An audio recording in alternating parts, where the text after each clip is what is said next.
The topic of this pod, though, I believe, is Epic Universe. No Yes. surprise. But the cool part about it is you have been to Epic Universe, I think, multiple times now. Yes, twice. Yes. Dang. So I cannot wait to hear your take on everything there, because I've tried my best not to watch videos, seriously, even the ones that we post on our social, because I don't want to ruin the experience. But by talking about it, I don't think it would ruin the experience. Yeah, so look, we were there, and by we, I mean me. Sorry, Brian. You know what's funny about that is I've also purchased you another trip. So you'll now have gone 3 times. I've gone 0 until June, though. I've got a milestone birthday coming up. I cannot wait to visit. Indeed. He's turning 40. It's a big day. Can you believe it? Wow. No, Brian's 30th is coming up in June. So put some happy birthdays in the chat 2 months early. Yeah. But no, what I was going to say is that, I was very fortunate. I got to go during team previews for 2 different days. At the time, we debated doing a podcast where we talked about the experience and did a full review. Yeah. But honestly, there was so much like vitriol and like hate online about like people spoiling things during team member previews. And I didn't want our brand, our page to be a reflection of like the creators who go for like the low hanging fruit where they're like, oh my God, nobody else has posted about Epic Universe. And I might get the team member in trouble, but screw it. Let's get the views. Yeah, it's like, so we decided to wait a few weeks till after the media event, till after now there's AP previews going on where now it's fine. It's comfortable to talk about it. So today, we're talking about Epic Universe. I'm going to talk about my experience, what I loved, what I maybe think they need to work on, the pros, the cons, all of it, what people should be excited about. And we'll try to do it all in 25 minutes. No doubt. And I'll try not to interject too much, but can we start? Maybe I can kick it off with a good question. What was your favorite part of Epic Universe? It's really funny you say that. Favorite part of Epic Universe, I have to say it is the food. Okay. Really? Okay. So Universal for the longest time has been known as like, okay, they have fun rides, they have roller coasters, but they don't have as good of food as Disney does. True. Everything I ate when I visited Epic Universe like genuinely impressed me from a theme park food perspective. It's like they took their game from food and just massively leveled up. Wow. And I think that's massive for the future of even Universal Parks, because it's going to raise the stakes, it's going to raise the standards. You're going to have so many more people now visiting Epic Universe being like, oh, I want to go try that food. Where Disney, a lot of foodies, people go to certain parks and certain places for their food. Right. That was never really a thing with Universal, and now that's actually a thing. So it's really cool. A lot of the quick service they knocked out of the park. The desserts are awesome. And I haven't even tried any of the sit-down restaurants yet. I mean, literally none of them. Haven't been to really almost any of the bars. But just the quick service food, just the stuff that usually isn't that good. Right. It was all fantastic. Really? So really, that was awesome. And that's something I'm just stoked for you and everybody to get to experience, is being able to like be like, wow, okay, Universal, this is some good food going on here. And I have seen some clips. It's slipping in my mind exactly what I saw, but somebody had, I don't know if it was like a popcorn. I've just seen multiple reels or TikTok videos online of people showing these different foods. And I'm like, wow, to your point, it did feel like Disney-esque, because you have so many Disney-esque like foodies, because they have so much options and it's delicious. Yep. So that is pretty cool that they stepped up their game there. I'm excited to check it out. No, and honestly, obviously there's a few viral items already, like the mac and cheese cone out of Iowa and Burke. That's what I saw. Yeah. That's what I saw. Everybody's been posting that one, and rightfully so. I had it. I had 2 different versions of it. They were both amazing. There's 3 different flavors. They're fantastic. I loved the butterbeer crepe you can get in Ministry of Magic. The fact that they like incorporated like French cuisine with a crepe, and then they were like, let's do a new butterbeer thing. And it was incredible. My wife loved it. I can tell you Pizza Moon, which is literally just the trippiest place ever. You walk in there and you're like, what is going on in here? Really? From a design perspective, I thought it was just going to be like Pizza Rizzo or, just, theme park pizza. Nothing like that's going to blow your mind. The dough is fantastic. The food is genuinely really good there. Like, they have good baked pastas. They have little like cookie pizza skillets. I don't know. It's everything I tried when I was at Epic Universe. I kept walking around and being like, this is really damn good. I can't believe it. Yeah. So, And even to your point, Pizza Moon, right, is what it's called. Yeah. I've seen a video on that as well. Yeah. And I did see the pizza, and it looks like it's crispy. Like, you know what I'm saying? It doesn't look like it's just thrown in the microwave. Like, it's the real deal. Yeah. They have like a huge pizza oven in there, and the prices are like actually reasonable. I mean, I was just impressed. I mean, I think the only land where I wasn't like blown away by food was Super Nintendo World, but it's not really the land for that, right, you know? Right. But even like Dark Universe has a bunch of really cool things. These giant like pretzel daggers. There's a pretzel dagger, and it's just doused in like garlic butter, and it's incredible. Oh man! You got like the cinnamon donuts over there. You got see a little Cinnabon plug there. look, use code Jared. I also don't know why I'm super hungry right now. All of a sudden. I know. We got to stop talking about food. No, but you know, Dark Universe, the Burning Blade Tavern, which you're gonna love. I mean, it's a how could you not? It's a horror themed bar. Yeah, that's badass. It's so cool. But the tavern is awesome. They have like these cheddar bites. They have loaded baked potatoes. They have garlic pretzels. Just go in there, having a couple of drinks, and those like grab and go snacks. Elite. Yeah. It's incredible. And I haven't even been to like Atlantic, which is like their like epic, no pun intended, like dining experience. It's gorgeous building. So in the horror one that you said is a bar, is the oh gosh, the wheel that's on fire, is that above it? Yeah, that's the building. Okay. It's the wheel's on fire, and then you can go inside and order drinks, or you can go outside and order food and drinks. Like, it's... Dude, how cool is that, though? How did they pull that off? There's a spinning... What is a windmill? Is that the word I'm looking for? It's a spinning windmill, and it's on fire constantly. I know. It's incredible. The Burning Blade Tavern is just a total achievement. Universal should be massively proud. And the food is awesome there. Yeah. The drinks are awesome there. There's like even cool like mocktails that are like smoking and stuff. So, which I appreciated because I have a pregnant wife, you know, like she can still feel like she's in it. And for anybody who doesn't drink alcohol can do the same. Kids, you know, it's just super cool that they have that. But yeah, that was really, when it comes to Epic Universe, the main first takeaway that I took was like, okay, the food is really good. The food is awesome. And I'm so excited because I've literally tried like maybe 5% of the food at Epic Universe. You know, there's so many more things I still want to try. That like I keep seeing a new thing on TikTok. I'm like, oh, add it to my list. I'm never going to buy a house because it's going to spend $3 million in food at Epic Universe. Right. But yeah, no, 100%.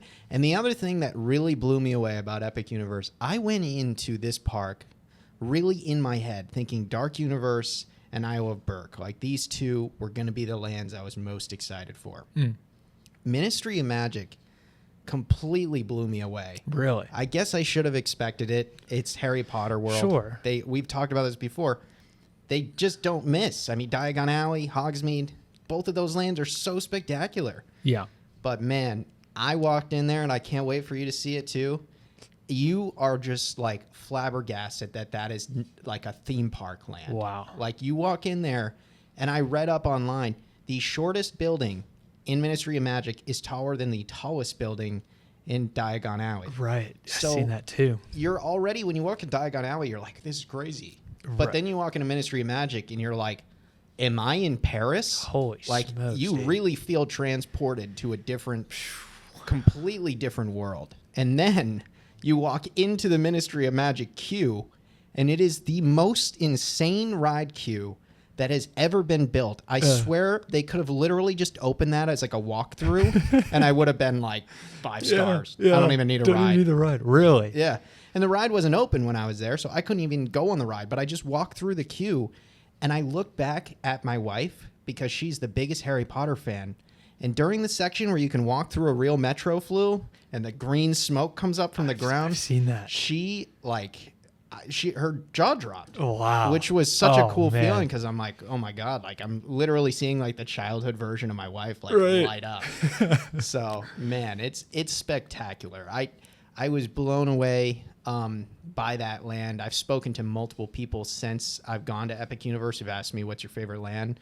And I gotta say it's Ministry of Magic. I didn't expect it, but like it is basically Diagon Alley on steroids. Wow. Is what it is. That is incredible, especially to your point. That's why I was a little surprised there. Most people wouldn't be, right? Because we do know the expectation that's set with Harry Potter. But I just know you and Dark Universe, how excited you were for that. So for you to say that is something I'm definitely looking forward to that. No, Dark Universe is insane too. That's what's crazy about Epic Universe. It's like they took the budget they normally have put into like the Harry Potter worlds in the past. Yeah. And they put it into every land. Yeah. So like you're walking around and you're like, whoa, this is like every land blows you away. So it's next level. Was the idea of the portals too spot on? Because for me, it made so much sense. Because there's not like a gradual segue, right? Yeah. You know what I'm saying? Like say, Star Wars at Hollywood Studios. You're kind of, although you do kind of walk under a tunnel, at least on one entrance. But you know what I'm saying? There's no segue. You're kind of walking through something, and then when you come out the other side, it's a completely different world. I just thought that was such a great way to do it. Yeah. So there's actually like a story behind it. There's lore. So essentially what happens is there's Apollo, and then I'm forgetting the Luna, I don't know, the god of moon, god of sun. Okay. There's gods, and you can see them in Celestial Park, like these huge statues where they're like shooting arrows and stuff, like really, really cool. Yeah.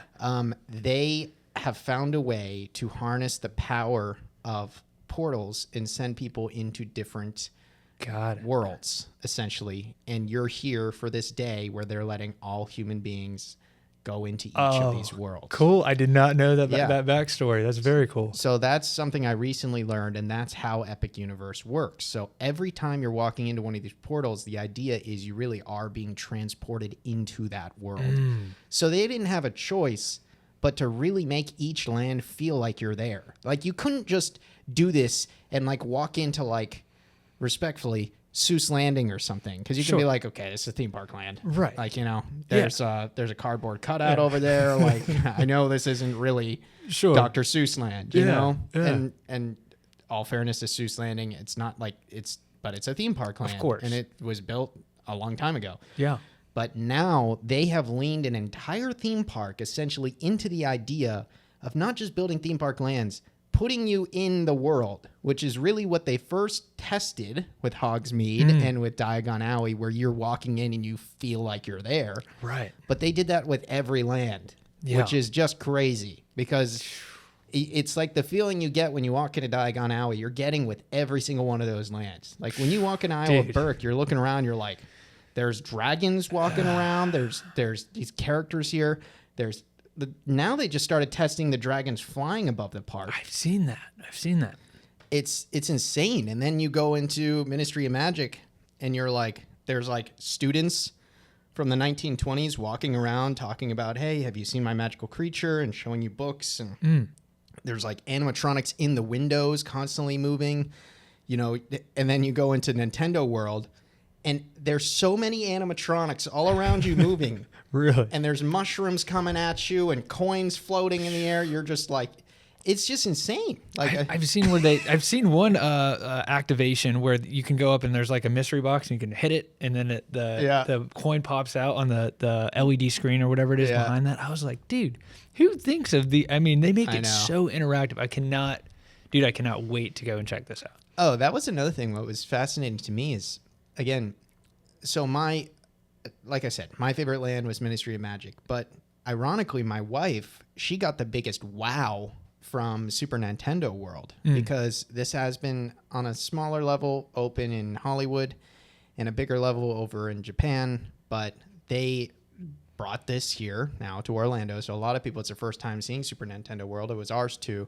And we walked in and I was just like astounded. It's way bigger than it looks on like videos and on screens. Like you could really explore. And all these boxes, even if you don't have the Mario band, you can still go up to it. Yeah. And it'll just go boom, boom, boom, boom, like saying, no, you can't, really? you can't do it. That's funny. So if you get the Mario band and you press it, it like lights up and interacts with you. If you don't have the band, you can still punch it, which I was doing the whole day. Right. I'm a child. Yeah. Gosh, how cool is that? I didn't even know they were doing like a Mario band. So it gives you, it's essentially kind of like a wand for Ministry of Magic, I would imagine. Yeah, yeah. So you can purchase them, and there's a bunch of different characters that you can purchase them themed after. And yeah, it's a lot of fun. But I was with her on that. Like, I was amazed at how interactive and cool even that whole land was.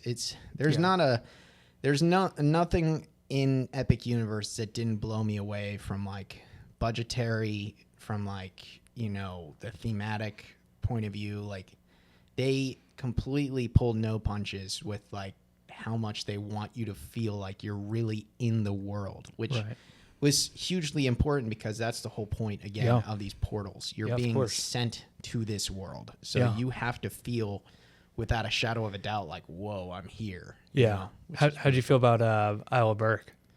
I think Isle of Berk was fantastically done, because not only is it perfect for children and the whole family, but that land does a fantastic job with characters. You got multiple roaming characters. You have a show that I haven't even watched yet, heard nothing but amazing things about that show. You have a playground for kids, which is awesome. It's super interactive playground. You have 3 different rides, a water ride, which is definitely going to come in handy in the July and August months. Yeah. The family coaster I did get to ride, and that was fantastic. Just very similar to like Hagrid's, little less intense than Hagrid's, but like just really, really well done. The music everywhere. It's so aesthetically pretty to look at. And the food is fantastic everywhere. I mean, that's where you get the mac and cheese cones. You can get these steak bowls, shrimp bowls, like just fantastic. And they even have this little dessert shop where you can get like little mini whoopie pies, which are really cool. Yeah. So the land's fantastic. And I don't know. I'm impressed. I have very few cons. I have a few cons of Epic Universe, a few little minor flaws that I think could become issues. But for the most part, it's like a 95% success rate. They hit a spot on. No, I hear you. And that's the thing. You're always going to be able to find those things. But for you to even have to go, they're so minuscule, although they might have an impact, because I think you've told me a couple different things. But I did want to say, or did want to ask you as well. So is it the Starlight Racers? Stardust. Yeah. Stardust Racers. Is that part of Celestial Park? Or you're not walking into a land, right? Yeah, so there's 5 lands, all right? And obviously we've talked about the 4 that you go through the portals. Celestial Park is supposed to be this land themed after the gods kind of thing. You know, obviously these are the gods that allow you to go into these portals, but they have rides there too, like the carousel, and then of course they have Stardust Racers, a lot of entertainment, a gorgeous fountain. But Stardust Racers, let me tell you, riding that, I had pretty high expectations, because I had heard people say it rivals Velocicoaster. Yeah. And I think from a speed perspective and like how long it goes for, it's right there. It's genuinely neck and neck with Velocicoaster. Now, do I think it's better than Velocicoaster? No, and that's only because I hold Velocicoaster in such high regard. Like, I honestly think Velocicoaster is one of the best roller coasters on the planet. Sure. So and it's so well themed, and you got these dinos, and it's incredible. Yeah. But having said that, Stardust Racers, especially for a dueling coaster, like, they did not miss. It's intense, man. It goes so fast, and I mean, I felt like my head was gonna hit the other people's heads. I mean, did you find the bathroom afterwards? Yeah. Oh, yeah. I found a large Long Island iced tea afterwards to try to gather my thoughts, too. Go. That's funny. No, that's one of my, as you know, roller coaster enthusiast. I cannot wait to ride that ride. I was going to ask you, too. You mentioned the water fountain. Was it on when you were there? Yeah, so it was on, and it goes in like increments every like 20 to 30 minutes with like a show. But then at nighttime, they do like a full show, which that just started in the past week. So I missed that. Okay. And then, you know, obviously I did get to see how close Helios Grand Hotel is. And man, that is incredible. I've already thought to myself, like, I told my wife, I was like, that's it. My 30th birthday, December. Like, that's where I want to stay. Yeah. Invite a bunch of friends over. Like, we're going to have a fun time. Yeah. Like, that's what I want to do. I don't know if I told you, but that's where I'm staying. Oh, really? Just for one night, because they're booked out. And we happen to look on there, and the weekend that I'm there, one popped up on a Saturday. So we'll be shifting around hotels, but I will be staying there for the 30th. So I'm very stoked because I've seen all the videos and everything you're talking about when they had the media week or the media day or a couple days. Mm-hmm. But even the bar that's inside, and you look up and you see like the constellation above you. I was just like, whoa. Right when I saw that, I think that's when we booked. I was like, dude, this is insane. Yeah. I also saw a video too. Last couple of days where they have like a harp in the lobby playing Universal music. Yeah. I was like, really this is like, again, you've said it multiple times with Universal not pulling any punches. I mean, who thinks of doing that? And a lot of people go, oh, do we really need that? No, we definitely really need that. We need a harp in the lobby of the hotel. Like, I love that. You know what? We need 2 harps. Yeah. I'm just kidding. No, it's really impressive. And even seeing it from the outside, I can't wait to go inside. But like seeing it from the outside was mind blowing because I'm like walking around. I'm just like walking around the lobby and I'm just constantly being like, holy crap, this is so impressive. Like, sorry, walking around the outside of the hotel. Yeah. Can't wait to go in the lobby, but walking around just being like, it is right there. Like you could not, like when they say like you get to walk into Epic Universe, like you are literally in the middle of the freaking park once you walk in from the hotel. Gosh. So staying there is such a massive perk because you're basically staying at a hotel inside of a theme park. That's all incredible. it is. That's incredible. And again, just to feed off that, I've even seen where some videos online where they show like kind of where the entrance is. And it's kind of wild, like in the lobby, and then it's just like right around the corner there is, the security is waving you, you're going through metal detectors right into the park. I was like, dude, that is incredible. It's really impressive. I have such little bad things to say about this theme park, and I'm just so excited for people to be able to experience it, especially for the first time, because there's certain things I'll never forget being able to see it for the first time. That's for sure. And I can't wait to go back many, many, many more times. Thankfully, to your point, like I'll be there April 29th, Tuesday, for one of the AP preview days where I'm going to go live on our TikTok page. So that'll be fun. And I've only been on 3 rides so far out of the 11. So there's a bunch of the rides that I haven't even experienced. So there's a lot that I'm looking forward to, and I'm so looking forward to people being able to see it. I mean, so much we didn't even talk about on this episode. I mean, Dark Universe has all these roaming characters that are amazing. The Frankenstein's Manor.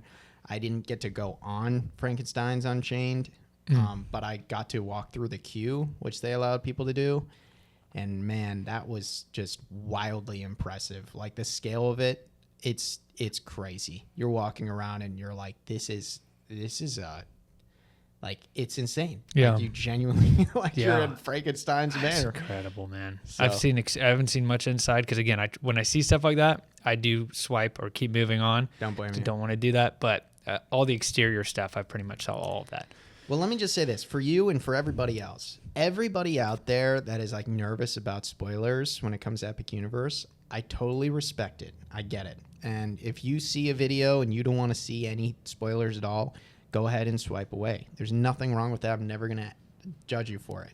However, just know there is absolutely no video on earth that can actually compare to being there. Yeah. So you can watch a billion different videos of Ministry of Magic until you walk into that queue and you see the scale of it, until you actually walk through a Metro Flu, or until you actually see Frankenstein's Manor, until you actually walk into Nintendo World, or until you actually go to Isle of Berk. Like, I promise you, there's no video on planet Earth, even if you have a 100-inch TV where it's playing, that's going to compare to actually seeing it. So that's the positive, because like I always tell people that, like, oh, is it bigger in person? I'm like, it's way bigger in person. Like, it looks big on the video, but wait till you see. You're going to be like, I'm an ant right now. Right. Like, it's...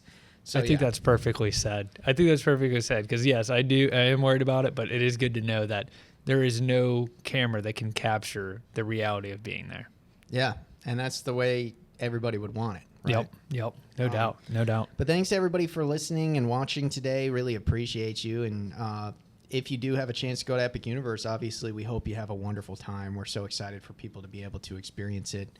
And last but not least, of course, continue to support Explore Orlando. We have a bunch more podcast episodes on our YouTube channel if you want to go watch them, and a bunch of other videos on our channel as well. But we also go live from the theme parks 5 days a week on our TikTok, posting constant social media content across all of our pages, and would love for you to just enjoy our journey and be a part of this whole thing. So definitely join us for all of it, and we'd really appreciate the support. And last but certainly not least, if you need help planning or booking your vacation, book through us.